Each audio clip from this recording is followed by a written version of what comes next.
I decided to create a list of things that kept me broke, kept me in the rat race, like a gerbil on a wheel. Now, hopefully this list is relatable, but if it's not, please don't judge me.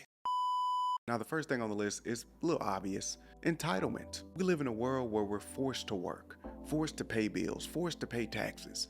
That little bit of money you have left, shouldn't it go to you for your enjoyment? I believe so. You deserve that 50-inch smart TV with a subscription to Disney Plus, so you can watch them old Disney movies and have a little nostalgia. Most of us work 40 plus hours a week. We deserve to go to the movies when we want. We deserve to randomly go bowling. We should not be working our life away without any enjoyment. I know they say the best things in life are free, but most of them things are boring. And speaking of entitlement, the second thing on the list, food. Now, y'all can say whatever y'all want, but for most of us, food has got us in a chokehold. It is expensive and very unhealthy. What we consume, what we put in our body, is one of the few things that we have control over. And we usually make bad decisions when it comes to that, because we want to eat whatever we want because we be at work all day. I want to eat good. I want to eat steak and lobster every night. When I was working 2 jobs, I didn't care what the food cost. I'm eating it. I'm not gonna come home from a 12-hour shift and boil some water and put some noodles in it.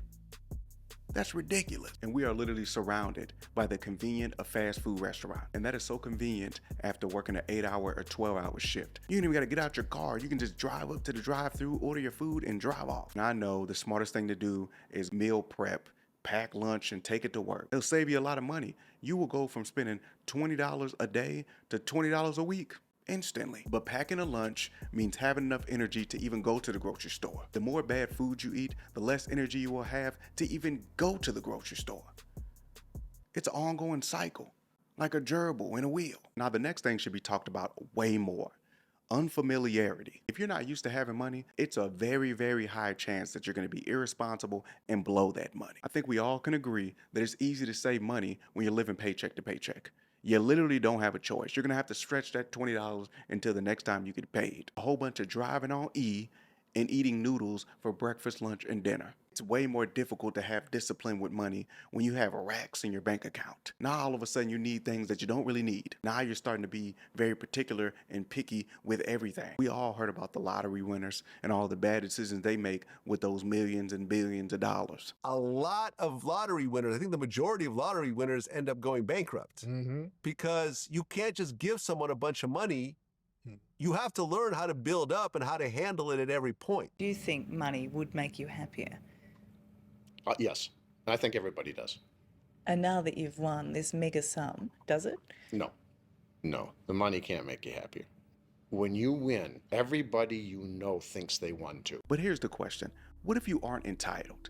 What if you are disciplined with the food choices? What if you are familiar and disciplined with the money that you have? There's still one thing that none of us can avoid or get rid of: misfortune, aka bad luck. You can literally do everything right, but life can and still will happen to you. You getting sick and have to call off work. You getting laid off of work. Your car starting to act up on the way to work. You can get robbed. You can spend years building up an empire and lose it all in one day. Bad luck can leave you broke. That's all I have on that topic. What's the next thing? Now we definitely have to have an honorable mention.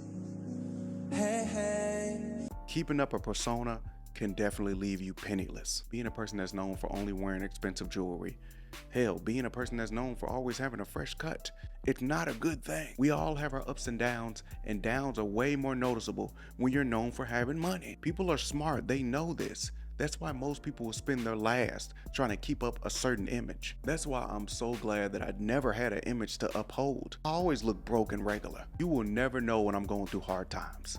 I probably look like I'm always going through hard times, because I am. Last but not least, the one thing that we spend all of our money and time on is holidays. Now don't get me wrong, holidays are beautiful. A whole bunch of great memories with the family, beautiful weather, terrible weather, popping fireworks in the middle of summer, sitting at a table with a whole bunch of Thanksgiving food, sitting in front of a Christmas tree full of presents. It all sounds lovely and expensive. Every time you turn around, it's a birthday or a holiday. It's too much. So I decided to stop celebrating everything. I opt out And yes, I can be a bad guy because on your birthday, all you're getting from me is a happy birthday text. I'm most likely not going to spend more than $15 for a Christmas present, and I'm not bringing anything to Thanksgiving. If I even show up, I apologize for the rant. I'm just tired of chasing money. How and why does money have to always be the main priority? It's even getting to the point where people are only pleasant with you if you have money. If you don't have any money, you are nothing to most people. And I know we have to work to survive, but I think it's time for me and everybody else to start living a more simple life. Like the great Jim Carrey said, if you're not willing to downgrade your lifestyle for a year to have a lifestyle you want for forever, you care too much what other people think. And he's right.